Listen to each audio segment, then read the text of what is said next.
Dubai may have the world's tallest building, the world's largest indoor theme park, and the world's first rotating skyscraper on the way. But the city's man-made archipelagos, which are all in various stages of completion, Palm Jumeirah, Deira Islands, Palm Jebel Ali, the World Island, and Blue Waters Island are the very impressive. Some of the world's largest artificial islands are being built off the coast of Dubai, United Arab Emirates.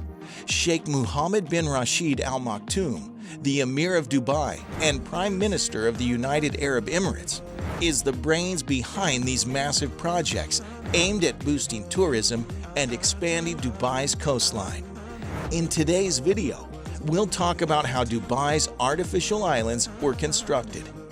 So, how did the islands come to be? The process of dredging sand from the Persian and Arabian Gulf floors is known as land reclamation. The sand was then sprayed and vibro-compacted into shape using GPS technology for precision and protected by millions of tons of rock. The United Arab Emirates' most populous city and emirate is Dubai. The islands were built to create more coastal real estate because the city is a popular destination for wealthy tourists. In 2001, work on the Palm Islands began. Divers surveyed the seabed, and workers used blasted mountain rock to build a crescent-shaped breakwater. At its deepest point, the crescent of Palm Jumeirah stands a little more than 13 feet above low tide sea level and sits in 34 feet of water. The lowest layer of the breakwater is sand, which is covered by an erosion-resistant, water-permeable geotextile. The sand is covered by 1-ton rocks, and the structure is capped by 2 layers of large rocks weighing up to 6 tons each. A floating crane has placed a tow inside the crescent. The breakwater also has 2 328-foot openings on each side to keep the 16 narrow, deep channels from becoming stagnant. Every 13 days, these gaps allow water to circulate completely. The Palm Islands are made of sand that has been dredged from the seabed and transported from the Persian Gulf. The Palm Jumeirah is made up of 3.2 billion cubic feet of ocean sand that has been vibro-compressed into place. Vibro-compaction involves saturating loose sand with water jets and vibrating it with probes to increase its density. When water is added to desert sand, it tends to liquefy, so it couldn't be used for this project.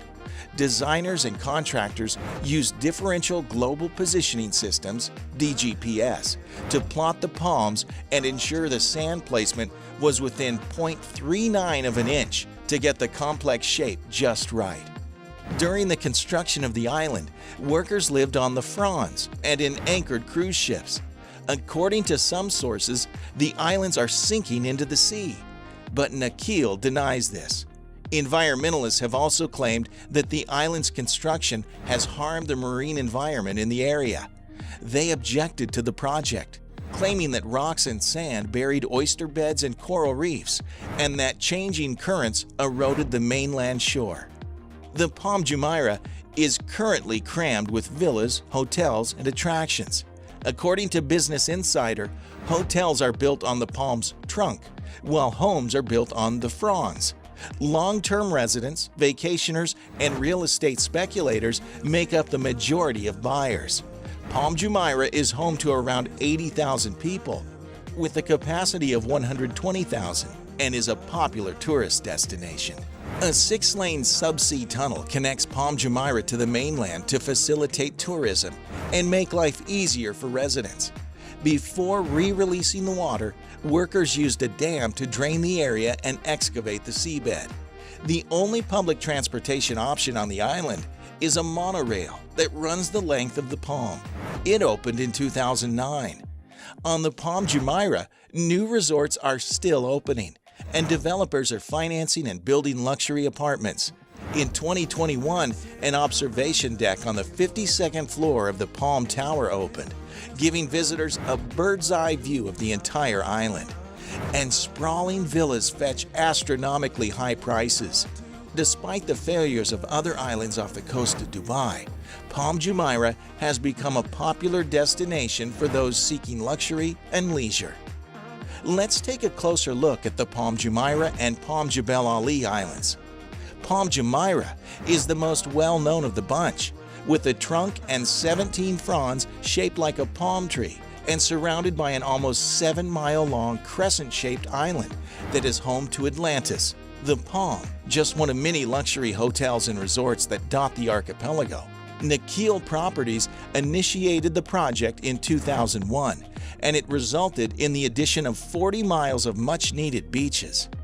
Today, travelers can access Palm Jumeirah from mainland Dubai via a monorail, and an underwater tunnel connects the topmost frond to the crescent. Upcoming debuts for Palm Jumeirah include the Palm Tower, with floors occupied by St. Regis Dubai and Nakheel Mall, which were set to open in 2018 and late 2017 respectively. Work on a second Palm Island, Palm Jebel Ali, began in 2002, but due to the 2008 financial crisis, construction halted. Nakheel has since reassured reporters that Jebel Ali is not canceled, but a long-term project.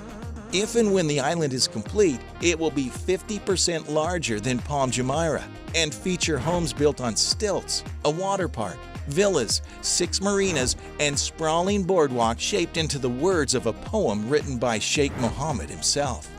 Next is Deira Island. The idea of a third Palm Island, Palm Deira, set to dwarf the other two at 8 times the size of Palm Jumeirah, was introduced in 2004. However, in 2013, Nakheel shifted gears and renamed the project to Deira Islands, opting to create 4 smaller man-made isles. Late 2018 will see the opening of Deira's first large-scale debut, its Night Souk, the world's largest, of course, night market with over 5,000 shops and almost 100 restaurants and cafes. If shopping indoors during a UAE summer is more your style, Deira Mall, with its retractable roof atrium and over 1,000 stores, might just be paradise. The mall will serve as the centerpiece of Deira Islands Boulevard, which will feature retail space and at least 16 residential towers. By 2020, 2 of the 4 islands will hopefully be developed and completed, with 250,000 people living on them to boot. Next is the World Island. The World, another Nakheel project, kicked off in 2003 and consists of 300 small islands constructed into a world map. Another victim of the 2008 financial crisis, the world's progress halted. By 2013, only Greenland and Lebanon had been developed. Unfortunately, the World Island is sinking. Despite this erosion issue, developer Kleindienst Group is hoping to revive the world in a big way with the launch of the Heart of Europe by 2020. 6 Kleindienst-owned islands round out the project, each providing visitors a slice of very high-end European life, complete with underwater villas, aka floating seahorses, 5-star hotels, and even streets lined with manufactured snow. The St. Petersburg Island, which is shaped like a heart, promises to be the world's premier honeymoon destination. And lastly, the Blue Waters. Giving Nakheel a run for its money is Maras Holdings with its Blue Waters project that began in 2013, opening by late 2018 or early 2019 with an observation wheel, Ain Dubai, that will put the London Eye to shame. You've guessed it, it will be the world's largest. Blue Waters is aiming to become Dubai's family-friendly tourism hotspot. The island will be broken into zones, featuring over 200 retail and dining options, apartment complexes, and townhouses and hotels with prime beach access. Do you consider Dubai as your next destination to visit? Let us know your thoughts in the comments section below, and be sure to like and subscribe to our channel to see more videos about Dubai.